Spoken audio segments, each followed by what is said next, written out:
На днях ходили в путешествие на приют Фишт. И вот как он выглядит. Доброе утро.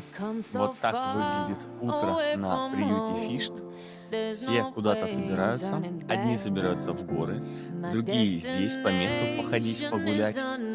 И всем нравится, что здесь красивые виды. А еще говорят, что ночью приходит сюда медведь и любит покушать то, что люди выбрасывают после себя. Кстати, вчера даже нашел следы медведя, так что это правда. В общем, виды здесь классные, приходите отдыхать. Единственное, путь сюда занимает целых 4 часа. Then now get back up, try again, come back stronger. No walls they built can stop me now. Let's keep chasing the sun to what can't be done. Let's go beyond, push the limits, take flight. We'll break through the sky and go beyond the stars. With every step we take, we'll lead the way.